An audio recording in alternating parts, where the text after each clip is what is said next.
So I've never done a Q&A. I've been on YouTube for like 7 years and I've never done a Q&A. Honestly, I never really thought I would get to the point where I do a Q&A. Like, I was just, you know, on YouTube documenting my little weight loss journey. Never thought I would get 50,000 subscribers and have built the community that I have, but here we are. And so in honor of hitting 50K, I thought I would answer some questions, you know, and do my first Q&A. So let's jump straight into it. So I have a lot of questions about London. Just a lot of questions. So we'll start there. So I'm an American. I've always liked to travel. I've always been curious about other cultures. I have lived in other countries before. I lived in Argentina for 6 months. I lived in Ethiopia for 1.5 years, and I've been in London now for 3 years. So with my experience living in some other countries and traveling, I just wasn't done. I wasn't done with it. And I knew I didn't want to stay my entire life in Los Angeles. Like I've always known that. And so when it came to choosing London for it to, you know, potentially be my home, the decision was kind of easy because I had traveled here before. I actually studied abroad in Brighton in England. Like 10 years ago, and that's where I met some of my friends who you guys have seen on the channel. And so because I did have some good friends here, I was like, I would really love to live in London. It's still a new place, but it's also similar enough to where it'll be easy to transition, but different enough to where it still be fun and exciting. And I don't have to completely start over because I have a few friends. So that was kind of how I landed on London. Now, as far as getting here, I was looking for ways to get here through my work. I work as a video editor. I did not always do video editing. Before that, I was teaching. I had always wanted to be a teacher, and I used teaching to travel. I taught in Ethiopia. I taught in Texas. You know, I definitely used teaching to travel. At one point, I was heavily looking into teaching so I could live in South Korea, like using my career as a vehicle to do the things I want to do, which is to live abroad. But as a video editor, I did have flexibility as well. So I did a lot of travels while being a video editor. It was really nice. All I needed was my computer, right? So I've gone to a couple of countries, just like backpacking through the countries, staying in hostels when I was younger, or couch surfing, and definitely had some experiences that my video editing, you know, gave me a lot of freedom to do that. And as my video editing company kind of grew and my name got out there and I'm working with more people, it's how I connected with different brands or influencers here in the UK, and I started working for them, and I got my work visa through a client that I was working with that was here in the UK, and so that's how I got here. I'm here on a working visa. Are you, Nikki, and Jaz still friends? Yes, we are still friends. It's different. It's crazy to think how much time has passed. I haven't seen Jasmine probably in like 1.5 years, 2 years. I haven't seen Nikki in a few years. Ever since she moved to San Diego, I haven't seen her. Because I mean, I've been in London for 3 years. But yeah, me and Nikki actually still DM. She was like one of the first persons to hear about my surgery, like when it actually happened. Like I sent her a picture like, surprise, I got it done. Don't tell nobody, because I was posting it so delayed on YouTube and stuff, you know? And yeah, same with Jaz. Like there's some people I've met through like social media and through my job and video editing and stuff that I've definitely, I don't know, I just have a fondness for. I consider them my friends, you know? And Nikki and Jasmine, Whitney, Ajazi, Aisha, those are some people that I like. I definitely consider them friends. Like we don't talk every day, you know, can't even say we talk once a month. But they're definitely friends to me. People I would confide in or go to or talk to, ask advice. Like, yes, we're still friends. How soon did you notice that you were losing weight? This is a hard question. There are times when I notice my weight loss, like if I have a bad month, and I'm feeling bloated and icky and I feel like I can see the weight in my face and it's just uncomfortable. If I clean up my diet and I'm sweating, literally within a week, I feel like I'll notice the difference. I don't know if I'm being delusional or not, but sometimes you can just feel it. I feel lighter. I feel like my system is cleaner, getting up earlier. Like I notice that kind of stuff right away. Now, when it comes to major weight loss, sometimes it takes so much longer to notice change. There have definitely been times I've gotten the mirror and I'm like, I'm 50 pounds down, but like, am I? And I have to look at pictures and look at videos and see myself and be like, oh wait, I can see it now. It's really a mind trip. Losing weight, body dysmorphia, it is such a mind trip. Even now, after having gotten the surgeries, like I said, as far as the confidence, there is a ton of confidence that comes with it, but there is also still so much body dysmorphia that happens. I have had several friends and guys I've dated, actually one guy I dated, tell me that I'm too hard on myself, that, you know, I'm tripping, that I must think I look much bigger than I actually am. I had a guy tell me once, I was like, oh yeah, you know, I'm thick. And he was like, He said, sometimes you talk about yourself as if you're obese or something and you're just not. And it's just interesting. I've had another friend say the same thing to me. And so sometimes I do feel really big. I just do. Body dysmorphia is just so real. While you're losing weight, it's real. After you lose the weight, it's real. After the surgeries, it's still real. Like, you spend so much time speaking negatively to yourself or seeing yourself a certain way that even when you start to make the changes, it's like your eyes and your brain refuses to accept it almost. And I just try to take it a day at a time. Some days I struggle to see it, and some days I can see it, and I relish in the moments that I can see it. Honestly, regardless of how I feel on any given day and where my body dysmorphia is at or my confidence is at, I can always feel good about myself knowing that I am putting in the work. Something about that alone just makes me smile 50 times wider. The self-love that comes with you knowing you are trying to change and you're actually putting in the effort, I feel like that rivals my body dysmorphia. Like, it definitely helps counter it. And I feel like I went on a whole tangent about that. Oh my gosh. What made you document your journey? I was watching people like Nikki, who were like bodybuilders, doing amazing things and changing their physiques. Bodybuilding is what got me into fitness. I would watch these bodybuilder girls who look so different than me, but I would watch them and I would see them train and see them die. It was so inspiring just seeing people work hard and seeing it pay off. Not only did it help me learn about nutrition and calorie counting and macros and all this kind of stuff, but their discipline was just attractive to me. And I was like, just so drawn to it. And it's the funniest thing. I remember starting my YouTube channel thinking, who really wants to watch me at the gym working out? But then I thought about it and I'm like, I love watching those girls at the gym working out. YouTube fitness in like 2015, 2016, I was completely addicted. I watched everybody, I watched anybody. I was soaking up information. I was a sponge and I loved it. It made me feel comfortable going to the gym. It got me excited to go to the gym. And that's what made me want to document. Like, I was watching all these other people document their journeys. Like, they were going to the stage and doing powerlifting competitions and stuff, which is way different than me. I'm just trying to like go from a couch potato to someone who can like feel good about herself naked. But it's still such a similar story, you know? There's still discipline and strength and resolve. And I decided to document myself because I was so inspired by these other women that documented themselves. And I took that plunge.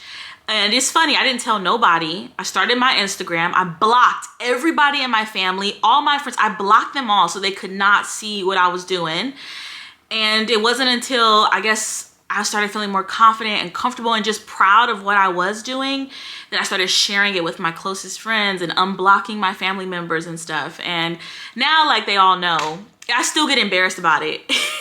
I do, even though I've seen so much success, even though I'm making money from this, you know, but it's still so personal to me. It's, you know, my health and me trying to change my life, and it's my vulnerabilities and insecurities out here on the screen for people to watch. So I still get very shy about it, but I absolutely love doing it, and I love the community that it's brought me. So this is my brother. He's so silly. Growing up, which sibling got on your nerves the most? He know it's him. He know it's him. You. Would you ever marry a white man? This is all my brother. What are you doing? Oh my God. Have you thought about hosting a fitness event in London? I would totally go. The fact that you say that you would totally go is like, oh my God, that warms my heart. You know what? I honestly have to say, on my list of goals and things I would love to accomplish, I would love to host like events or a workshop, but I just feel like I'm not there yet. I don't think my following is big enough. Like, that stuff costs money. And I think, like, unless I knew I was going to sell out tickets for 30 spots, you know, yeah. But fingers crossed that we get there some point in the future. And like, especially like maybe when I get better with my calisthenics, maybe I could train or do something, or host some squats after I do some powerlifting stuff. Or if I ever get these handstand downs, hosting handstand workshops. There's so much I would love to. Like, that's definitely the next step I'm trying to take, is working with people in person, which is why I want to get a job at a gym. And someone asked the question, are you still looking to get employment? Yes, I am. I have some things coming up that, you know, stop me right now, but that is my plan. Are you going to take us apartment hunting? Yes, I will. Maybe. It depends. So it's gonna be a while before I actually get a flat here in London, because, and this goes with another question, do I have any travels planned? I actually do. So I got back to London. I'm in this temporary rental, and originally I was gonna look for a flat, but I decided, wait, all of my stuff is in storage. I haven't gotten a job yet at a gym. I still have my flexibility as a video editor. Let me take advantage of this one last time before I lock myself down to another year lease and to a career that I have to, you know, is gonna limit my travel time. So yes, I actually am going to be doing some traveling. I'll take you guys with me. We're going to Spain, Thailand, and Bali. I'm gonna be staying at like each location for about a month. I'm really excited. Do you feel like posting publicly about your weight loss has helped your progress? 1,000%. 1,000%. Yes, actually, it's complicated. It made me not want to give up.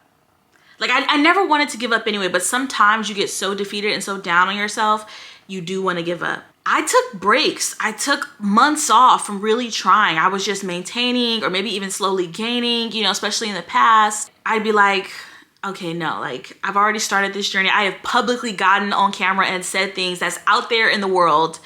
No, we got to finish this story. I owed it to myself, my reputation, my good name. But I also think it hurts because there's just a lot of opinions. When you're still trying to figure out the weight thing, when you're trying to figure out, okay, what's my issue? What are my triggers? What is causing me to binge eat? What works best for me? Should I be counting calories, trying keto, trying that? When there's still so many question marks because you're trying to figure out yourself, your eating habits, what you need to do, it doesn't help having so much opinion from other people, having so much information thrown at you from other people who are watching you, who, oh, I lost and you doing this wrong, blah, blah, blah. It just makes you feel insecure. It just makes you start to doubt yourself. Even if you lose weight and you're losing and you're just going well, but you hit a plateau and now all of a sudden you're starting to, oh wait, maybe I need to do this, maybe I need to do that. And then you got a bunch of online comments saying, yeah, do this, do that. So it can help, but it also can hurt. What's your diet looking like right now? Any good recipes? I recently did a full day of eating and I'm going to be having a lot more coming. There is some really good recipes. There's this like carrot fritter thing that I've been making recently that I've been loving. And you'll see it in an upcoming full day of eating. How do you come up with recipes? I see things online. I eat things in restaurants. Like when I made the celery root in my last full day of eating, I went to a restaurant and they had celery root on the menu and it was so good. And I went home being like, what is celery root? How do you make it? And yeah, so honestly, I take inspiration all over. If I find a vegetable that's new to me, I'm like, okay, well, how can I cook it? I'll Google it. I look at recipes on Google. I see things on TikTok, on Instagram. I'll try my own. You get inspiration all around and you try things for yourself and you learn. And that's what I do. No question, just very proud of you for choosing yourself over and over and over. Thank you. Guided stretching videos. My body is locked. Tips for working on flexibility as a beginner. Do you have a routine? I got into stretching in the mornings. I used to post them on my YouTube. I would just do morning stretches just to wake myself up because I realized they made me feel the best. Regular exercise, lifting weights also helped with my flexibility and my mobility. If you're doing full range of motion when you lift weights and you have a load on your back, that will help. If I'm squatting with a barbell and it has weights, in the beginning, maybe I'm not squatting that high, but the more I do it, the more my ankle is getting a stretch, everything is getting a stretch, I'm getting deeper into my squat. All of these, so much in exercise is interlocked and works together. Although I didn't start trying to stretch from my splits until last year, My flexibility was okay because I had been working out, doing little stretches for so long, you know? Honestly, the key thing is just to start. Start with where you are, start with what you have, and make a plan. And things will happen if you stick to it. And that goes for flexibility, that goes for weight loss, it goes for everything in life. Was there a particular moment that saw your fitness following grow, or was it gradual? I would say it's very gradual. Of course, there were moments where something might go like a little viral or something, and then you get a nice influx. I've had a couple videos right away, they, you know, popped off, and I was like, oh wow, I got a couple thousand followers, nice. You know, or some they popped off later, like years later, and you're like, oh, where are these viewers coming from? But in general, I would say it's pretty gradual. I mean, I'm no expert. I don't think I'm the person you should be asking about how to grow your social media following. All I try to do is show my heart. I try to film things and tell a story that is heartfelt and truthful to my experience. I try to post what I would like watching. Sometimes I am more intentional about, what can make me grow? And other times it's just like, what's going to speak to my followers? What can I teach them? How can they get to know me? So I think you have to decipher like what your intention is and then create content catered to that. Right now, I'm definitely in a what can I do to grow phase. And you might notice that with the videos that's going to be coming. So we'll see how this growing period that I'm telling myself I'm in, we'll see how it works out. It'll either prove that I know what I'm doing or I don't. For someone who does not have time to track calories, what would you recommend? I actually plan to make a whole video about this because I've worked with clients who did not want to track. And there is definitely ways, you don't have to track your calories. Like there's definitely ways to like, you know, but I want to make a whole video about this, so stay tuned. Where did you get your outfit? She was talking about the outfit that I wore when I asked the Q&A question. I'll have it on the screen. This is Gymshark. Any gym wear I wear is usually Gymshark because I've been a fan of them since the beginning. Like I said, I work with Nikki. She was their very first Gymshark athlete. And through her, because I was such a fan of her, I became a fan of Gymshark. And then I started working with Nikki, and then I got to meet the Gymshark team, and I met all these amazing people, and they're just great personalities. And I've just watched this brand blow up from its infancy, and I just love it. I love it. So that's why I'm always in Gymshark, because it's nostalgia for me. Like I feel like Gymshark and its athletes kind of birthed my own belief in myself that I could change my life, you know? So yeah. Someone asked the question, have I tried Buff Bunny? You know, you know what's actually so funny about this? I don't avoid them. Again, I wear Gymshark, and it's my first thought when it comes to buying activewear because I'm just a nostalgia person. I'm a softie, and that brand just represents so much for me, and it's helped me so much in believing in myself. I just love everything it stands for. But yeah, what's funny is that I actually had a DM a couple months back, and I didn't follow up with a DM simply because I just didn't care. Like, you know, my content has been less about like outfit of the day, like, you know, maybe we'll get there, but it's been less about that and just me trying to focus more on my actual workouts, on the goals and what I'm doing. So I didn't follow up because of that. But what's funny thing is I actually DM'd Nikki like, yeah, I'm gonna tell them Team Nikki B forever. It was totally a joke. I don't have any, there's no feelings. There's no feelings at all. And Nikki actually, she encouraged me, don't be silly. If they paying money, girl, take it. You know, she's such a sweetheart. Will you be taking on any new clients in the near future? Thank you, babe. I do plan to take on new clients. I'm just trying to figure out as to when would be the best time because a lot is happening in my life. Travels are going to be coming up. We're in this growing season. I have a lot of content and stuff planned that I'm excited about. I might be waiting till 2025. Online coaching in 2025, yes, but maybe towards spring. I'm still working on some tweaks. WhatsApp accountability group, definitely be kicking it off in winter, getting that started again. I'm preparing things for it now. What software do you use to edit your videos? I use the Adobe Suite software. I use Final Cut Pro. I use Final Cut Pro the most, but I use it in conjunction with like After Effects and Photoshop. I don't use Premiere. At one point I was trying to learn, but I gave up on it. Basic question, how did you start? Did you take any courses? So for me to start video editing, I did not take any courses. This has been an interesting ride, you guys. My video editing, listen, it's really nothing but God opening doors, okay? So I was a teacher, always wanted to be a teacher, using teaching as a vehicle so I could also travel, which led me to the Peace Corps and teaching in Ethiopia. And when I was leaving to teach in Ethiopia, I just remember being like, I need to document this. This is a once in a lifetime experience. I want to be posting about my experience on YouTube so my family can see. And so I learned to video edit just so I could showcase my experience of teaching in Ethiopia. I had fun with that. I'm a creative person. I've always had different creative outlets. Like I taught myself to play guitar. So yeah, I taught myself to video edit just for the sole purpose of documenting my Peace Corps experience, which I did do. It has its own little YouTube channel, Little Baby Ashley. You can click, I'll link it if you want to check it out. And I learned to video edit by myself because of that. Once I finished my Peace Corps service, as a teacher, I got a teaching job in Texas. So I went to Texas to teach. I had been watching Nikki on YouTube during my Peace Corps service. I would watch her and all these fitness YouTubers that just like ignited this fire in me. Like, I wanna do this. I wanna document my own journey, like, you know. And when I got my teaching job in Texas, it happened to be in the same city of Houston that Nikki lived.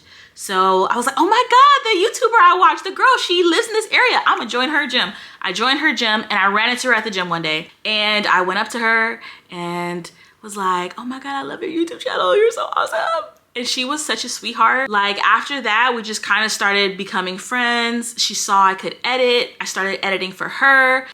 And that's where it started.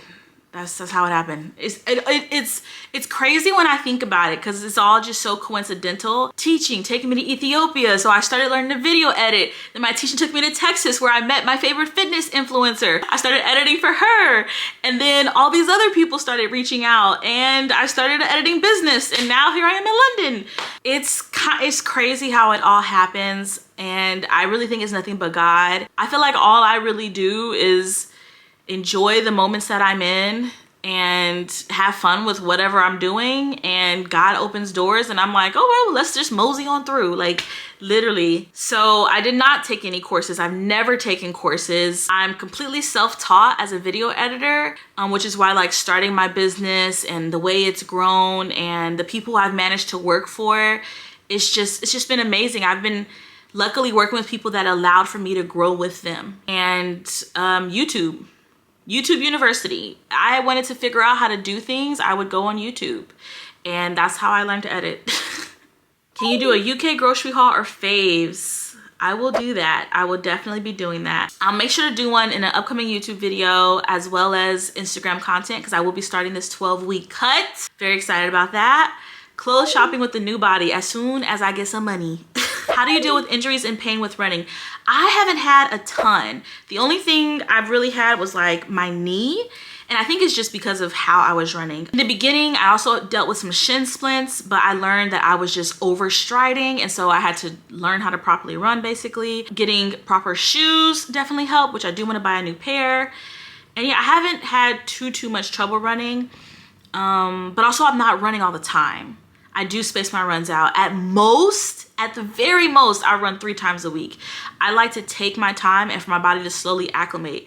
I'm still heavy, running is hard on the body. So I try to be smart about it. Did you have any loose skin on your inner thighs? I've lost some weight and noticed it. I think I do, but I'm not too sure. I still have a lot of fat on my thighs and there's cellulite there. And I'm like, maybe it's loose skin or it probably will be loose skin. We'll see. I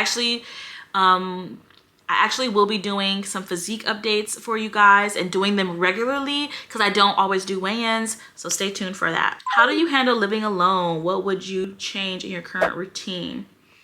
I love living alone, and right now I'm not living alone. This is a temporary rental. There's another tenant here, the guy who's renting out the apartment. I miss living alone. I love living alone, but I've lived alone for a long time.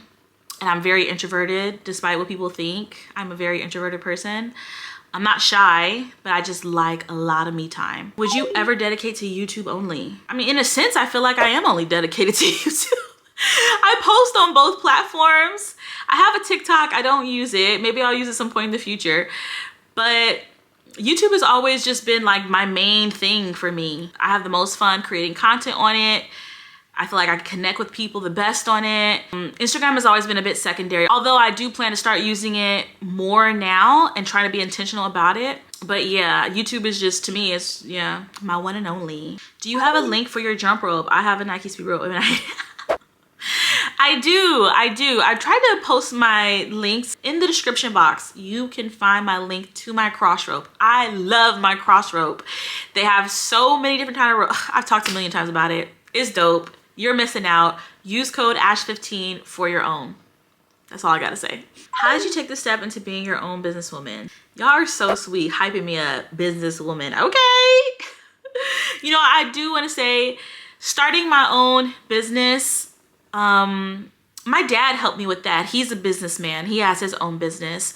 And I decided, like, because I was already working full time, Nikki, and then working with Jasmine and Whitney and then Grace, and the roster just kept growing, that I was like, okay, wait, I can do this better. I remember I met with a lawyer to kind of talk to him about what would be my best options. I also talked to my dad because he's a businessman. Paid the fees, created the S Corp, got a bank account, business bank account, and the rest was history. With my editing, there was a point where I was really trying to grow it. I had a huge roster of clients and influencers I was working with. I started hiring other editors. It was fun, but it was a lot. And I realized it wasn't for me. It was very lucrative, but also, yeah, I just realized I am not big boss babe businesswoman. That's just not me. And I do feel like if I really wanted to, I could have rose to the occasion.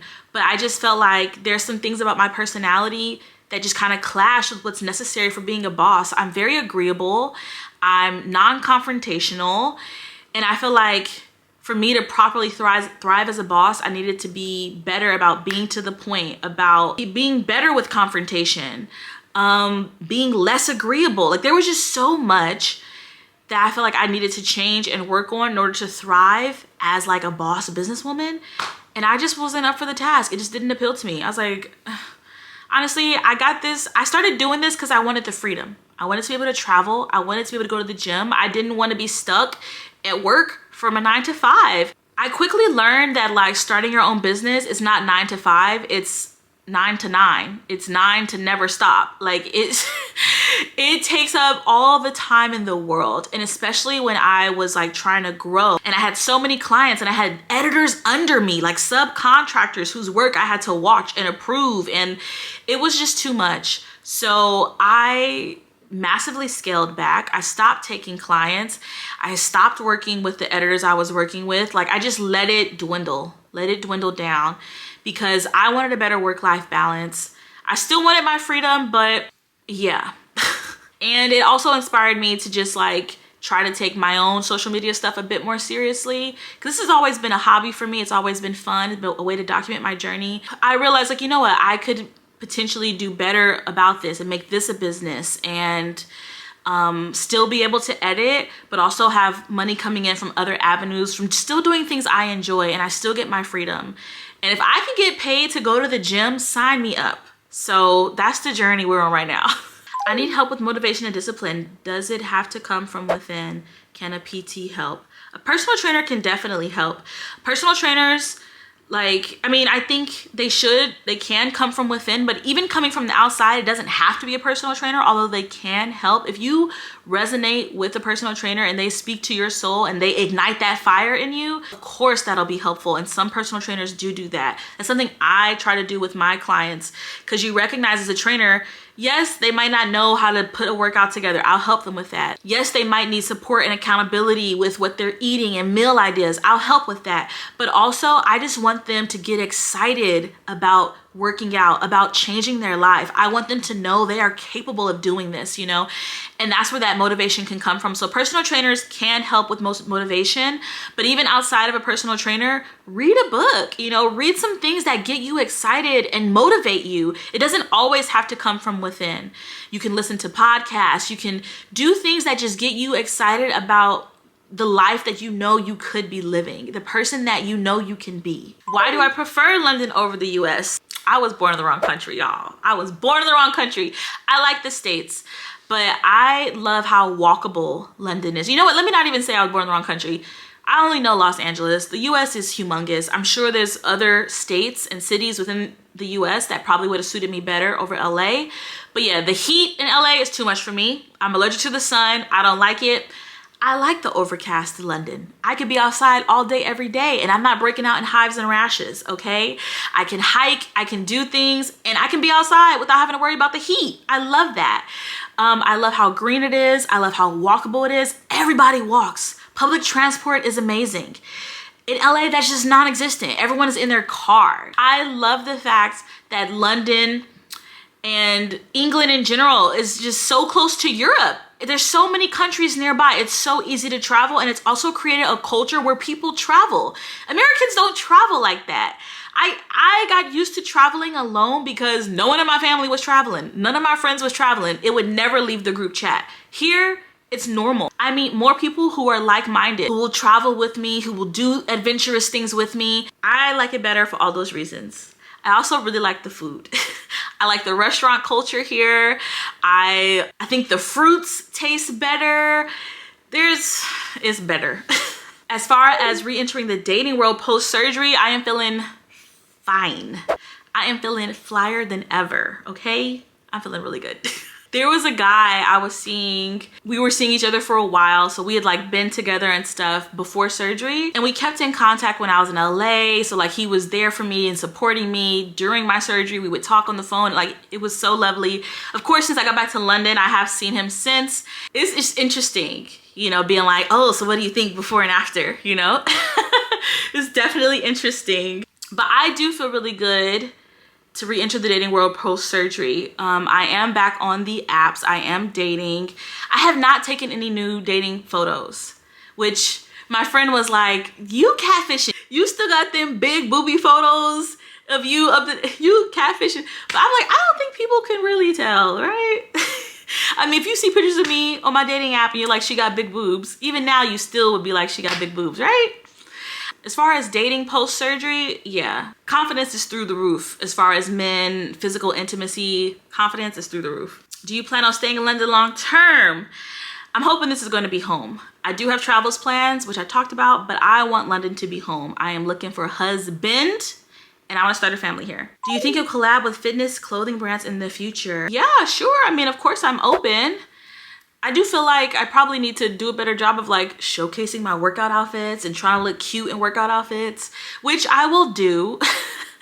Cause so far, y'all know it'd be me and my little big t-shirts. Do I think running help with weight loss? I mean, any exercise is going to help. It's going to be beneficial.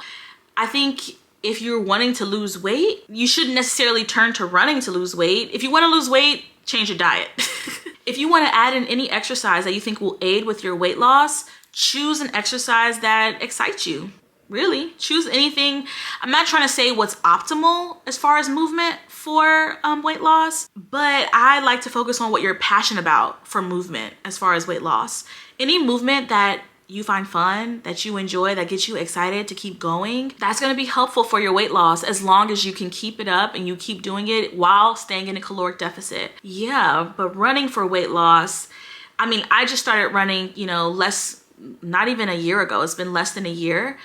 And this is probably the least amount of weight that I've lost, you know, in the last year. Yeah, I didn't lose a ton of weight this year, and I started running my 5Ks, running my 10Ks. And then of course I was in surgery. I did gain some weight, so you know, maybe that's why, but this last year is the least amount of weight that I've lost. And I've been running. What's the difference between London guys versus US guys that you notice when dating? What I will say, I didn't do a ton of dating in Los Angeles. I'm a late bloomer.